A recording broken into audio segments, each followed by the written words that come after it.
Bonjour à tous et bienvenue dans cette nouvelle édition de votre Alter JT. 17 octobre 1961, des centaines d'Algériens assassinés en plein Paris par la police française. Plus de 50 ans après, les crimes de la police sont toujours impunis et le racisme d'État toujours là. Le 31 octobre, ils marcheront pour la dignité. Les violences policières, un déni français, la preuve sur la chaîne parlementaire. Pendant que les populations des quartiers populaires et les descendants de l'immigration extra-européenne subissent les assauts de certains policiers, les grands voleurs prospèrent en toute impunité. Focus sur la fraude fiscale et son coût social. Heureusement, les milieux militants commencent à se pencher sur la question et multiplient les saisies citoyennes de chaises. Cette fois, c'était le tour des Jedi. Alors que la situation se dégrade encore en Palestine, les mobilisations de soutien au peuple palestinien se multiplient et la campagne de boycott des produits israéliens reprend de plus belle. Début octobre 61, la guerre d'indépendance bat son plein en Algérie. Naturellement, la métropole n'est pas épargnée. Le FLN, qui mène la lutte armée contre les autorités coloniales, y bénéficie de nombreux soutiens et y collecte une partie de ses ressources financières. La police française est donc pleinement engagée dans la répression des réseaux du FLN et n'hésite pas à l'occasion à assassiner les militants algériens. En réponse, le FLN multiplie les attentats contre des policiers. 22 policiers sont tués par le FLN les 9 premiers mois de l'année 1961. La psychose est réelle chez les policiers français. Aussi est-il facile pour les autorités d'encourager la haine qui monte chez eux. Le préfet de police, Maurice Papon, ancien collaborateur du régime de Vichy, invite ainsi les policiers à rendre 30 coups pour chaque coup reçu et décrète un couvre-feu pour tous les Nord-Africains de la capitale début octobre. Seulement le mardi 17 octobre, sous une pluie battante, 30 000 Algériens, hommes, femmes et enfants, répondent à l'appel du FLN à désobéir au couvre-feu. Les forces de l'ordre se déchaînent. 10 000 Algériens et aussi quelques Marocains et Tunisiens, au passage, sont arrêtés, entassés dans des bus de la RATP et conduits dans des lieux de tri et des commissariats pour y être tabassés et parfois torturés. Ce soir-là et dans les jours qui suivent. Plus de 300 d'entre eux sont purement et simplement assassinés et notamment jetés dans la Seine où ils se noient. Papon, la police intervient. C'est un massacre, commis sans une seule caméra pour le filmer. Seuls quelques photographes, se cachant de la police, ont pu travailler. Il a fallu le combat d'un homme seul, Jean-Paul Einaudi, pour mettre à jour ce crime policier, ce massacre raciste en plein cœur de la capitale et le mensonge d'État qui l'entourait. Le récit de ce combat pour la mémoire et l'histoire vient de paraître, la bataille d'Einaudi.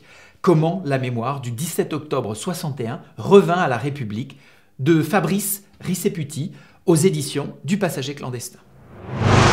Nous vous en parlons depuis plusieurs semaines déjà. Le 31 octobre prochain se déroulera une marche pour la dignité. Cette initiative, qui fait écho à la Marche des Beurs de 1983, vise, comme celle-ci, à revendiquer une place à part entière dans la société française pour les descendants de l'immigration et de la colonisation, une dignité égale et la fin de l'impunité pour les crimes policiers. Amal Bentoussi, dont le frère a été tué par des policiers et qui anime depuis le collectif Urgence, notre police assassine, s'exprimait récemment lors d'un débat consacré à cette marche dont elle est l'une des initiatrices. Donc moi j'ai souvent tendance à dire que je ne fais pas de politique, mais j'en fais malgré moi. Donc j'ai écrit un texte, parce que j'ai pour habitude de pleurer pour ceux qui me connaissent.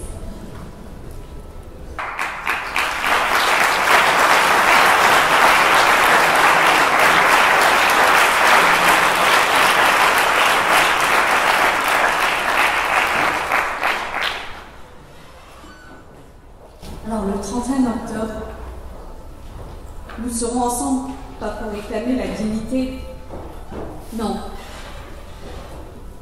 pour montrer dignement que nous n'avons beau plus brûler les voitures, la colère, la rage que suscitent les morts dans le cadre d'interventions policières est devenue sourde, froide. Mais elle est toujours là. Elle est là parce qu'elle n'a jamais le temps de s'éteindre. Plus de 15 morts par an. C'est plus d'un mort par mois.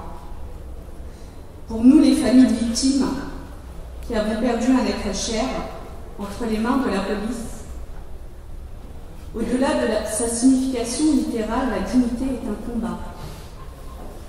Une lutte contre nous-mêmes, contre le monstre qui se cache en chacun de nous lorsqu'on vit une injustice, qui fait perdre la raison, tant elle est irréparable, tant elle est insupportable, invivable.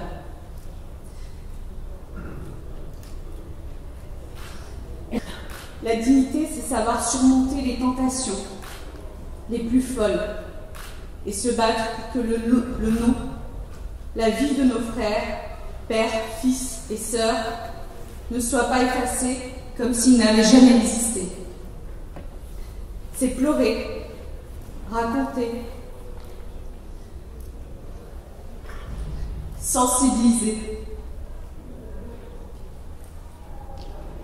sur les meurtres, violences, mutilations commis par la police. Nos proches n'ont pas été tués de la même façon, ni pour les mêmes raisons. Mais le processus est le même. J'ai choisi de la nommer la marche de la dignité, parce qu'aujourd'hui plus qu'hier, nous devons nous battre, rester debout et fiers malgré les diatribes qui sont faites quand l'un d'entre nous meurt entre les mains de la police française, trop souvent protégée par l'État et la justice. Et du fond du cœur, je ne peux que vous remercier d'être là à nos côtés pour donner de la force, pour rappeler à l'État français que ce ne sont pas que les familles qui sont touchées lorsqu'un des nôtres meurt, mais tous ceux qui savent que ça aurait pu être eux, leurs frères, leurs fils, leurs sœurs, leur mère, leur fille, leur ami, leur moitié. Cette marche, pour moi, porte un message fondamental au-delà des autres. Cela fait déjà longtemps que nous disons « plus jamais ça », nous ne reculerons pas. Mais aujourd'hui, nous pouvons ajouter que c'est ensemble que nous avancerons. Merci.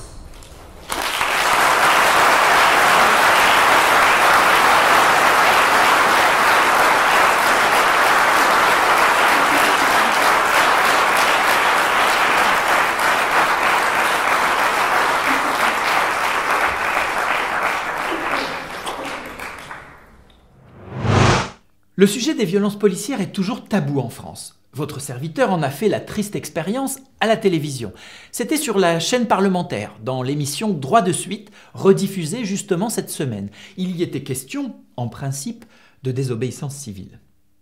Donc, quelque part, je ne dis pas que j'approuve du tout les zadistes, parce qu'il peut y avoir aussi des choses qui peuvent me choquer. Et je vous rejoins sur un point, cher Jean-Frédéric, pour moi, la ligne rouge, c'est la violence. Ouais. Mais avant, je pense qu'il faut qu'on soit beaucoup plus attentif à ce que certains citoyens nous disent. Vous voyez, je vais vous donner un dernier exemple parce que je ne veux pas...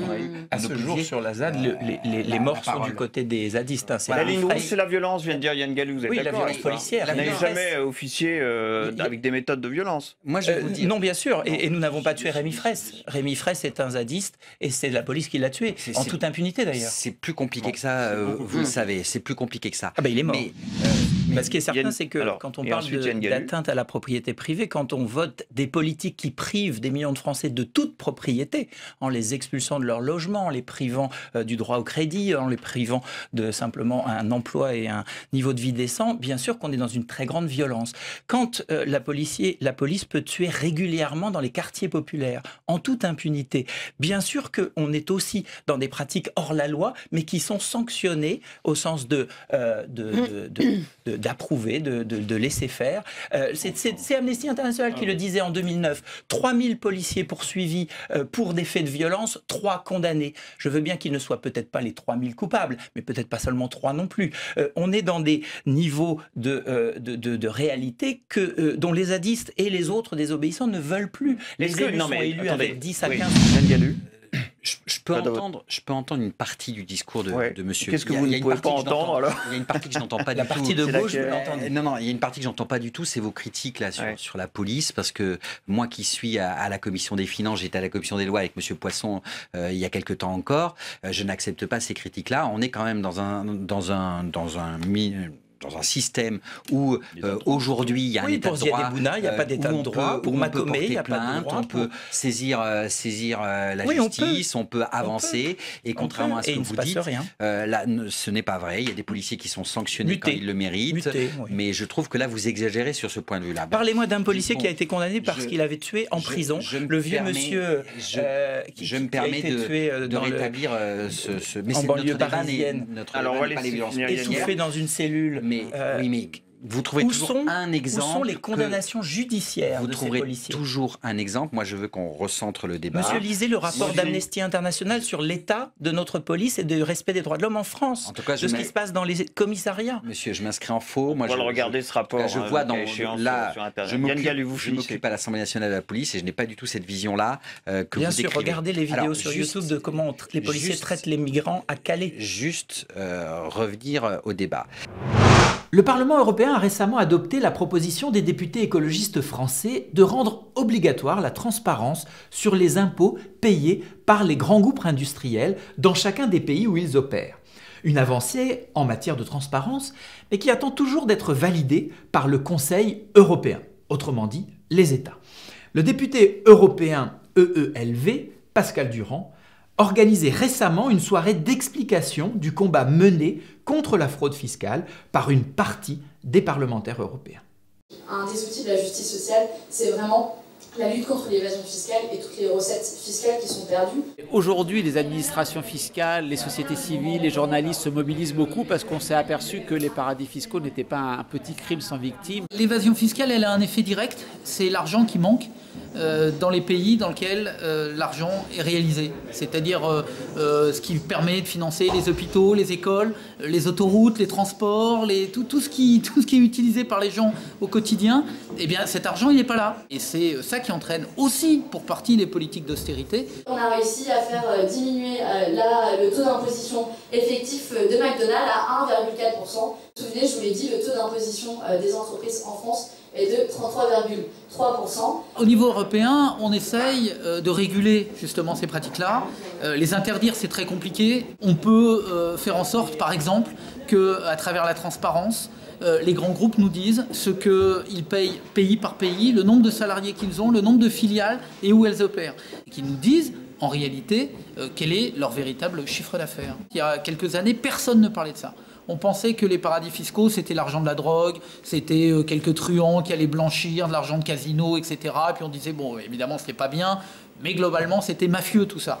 Pas du tout. On s'aperçoit que les plus grands groupes, les grandes banques, les grandes entreprises, ceux qui ont tous la Légion d'honneur et qui sont très connus et qui sont dans les salons, eh bien ces gens-là, à travers évidemment leurs entreprises, détournent des milliards. On parle de 1000 milliards de sommes qui échappent à l'impôt par an dans l'Union européenne. On voit très bien ce que l'on pourrait faire avec ça. On voit très bien qu'il manque quelques centaines de milliards parfois pour sauver des entreprises, pour sauver des emplois, pour sauver des filières. Eh bien, ces milliards, on sait où les trouver. Ça ne veut pas dire qu'il faut croire que uniquement à travers la fiscalité, on va résoudre toutes les problématiques qui se posent. Mais enfin, quand même, on a là des sommes considérables qui devraient être dans les budgets nationaux, faisant en sorte que cet argent profite à tout le monde. Et je pense qu'il faut vraiment suivre de près le sujet et puis interroger les députés européens. Il y en a beaucoup de mobilisés en France, surtout à gauche, aussi un petit peu à droite. La fenêtre politique est ouverte pour remettre en cause ces pratiques fiscales douteuses des multinationales et des plus riches. Il ne faut pas qu'elles se referment et ça passe par une mobilisation citoyenne. Et justement, la dynamique lancée par nos amis de BC contre la fraude fiscale prend de l'ampleur. Depuis l'appel lancé dans les colonnes du journal Libération, les actions de confiscation de chaises dans les agences des grandes banques impliquées dans celles-ci se multiplient. D'ores et déjà, plus d'une quarantaine de chaises ont été réquisitionnées par Attac, les Amis de la Terre, etc. Lundi dernier, par Action non violente, COP21, et mardi, dans la foulée, par les Jedi for Climate. Comme disent ces militants, l'argent pour le climat existe, il est dans les paradis fiscaux. Nous sommes le 20 octobre 2015 et les Jedi for Climate contre-attaquent l'empire de l'évasion fiscale. Notre mission, réquisitionner 196 chaises dans les banques impliquées dans les paradis fiscaux. C'est parti. On vient juste réquisitionner quelques petites chaises. Pourquoi ? Pour dire aux 196 chefs d'État présents à la COP21 que l'argent pour la transition sociale et écologique existe. Il est dans les paradis fiscaux. Pour atteindre cet objectif, mobilisons-nous et surtout que la force soit avec tous les faucheurs. En Palestine, la répression militaire israélienne et le désespoir palestinien continuent d'alimenter le cycle de la violence et de la haine. Tandis que les rassemblements de soutien à la Palestine se multiplient en France, les militants de la solidarité agissent concrètement en boycottant les produits israéliens. Un exemple avec les militants de la campagne BDS à Martigues, près de Marseille. Donc on va se rassembler, on va se rapprocher de l'allée centrale, vous pouvez bien, on se suit jusqu'au bout. Une action non violente que nous menons aujourd'hui dans le magasin d'Auchan. Car nous avons envoyé une lettre au directeur d'Auchan lui demandant de retirer des étals les produits qui sont fabriqués en territoire occupé. Et les produits sont toujours là. Nous avons ici des produits qui sont des produits israéliens dont nous demandons une boycott et le retrait des étals par le directeur d'Auchan. Nous lui avons envoyé un courrier 2 fois à cet effet-là, sans réponse. Donc ces produits-là sont fabriqués en Israël. Nous demandons aujourd'hui aux clients d'Auchan de réfléchir à la manière dont ils consomment. Ces produits-là sont volés au peuple palestinien. Est-ce que vous achèteriez des produits volés issus d'un cambriolage? Non, car vous êtes des gens honnêtes. Et nous vous demandons aujourd'hui de réfléchir et de ne pas acheter de produits volés au peuple palestinien. S'il vous plaît, on laisse passer les gens quand même. Allez-y, passez un bon samedi, mesdames, messieurs, dans le champ. Faites vos courses tranquillement, mais on vous demande juste de réfléchir et de consommer intelligent. De regarder les étiquettes que vous consommez. Regardez bien. Car en achetant israélien, vous vous rendez complice de la colonisation. Vous vous rendez complice de la colonisation de la Palestine. Notre action à nous, elle est non violente. On sait que c'est la guerre là-bas. Pourquoi est-ce que nos agriculteurs français sont affamés et on achète de la ciboulette made in Israël? Parce qu'elle est volée aux Palestiniens, elle leur coûte pas cher. Est-ce que la Provence ne produit pas du basilic? Pourquoi est-ce que l'on importe des produits qui viennent de terres colonisées alors que nous produisons des produits qui viennent ici, de nos terres, qui ne sont donnés à personne? Le basilic, l'oseille, le thym, les herbes de Provence, les options. On avait leurs enfants, on va voir tout dans les écoles. Qui a été persécuté, on a piraté son téléphone. Oui, Israël,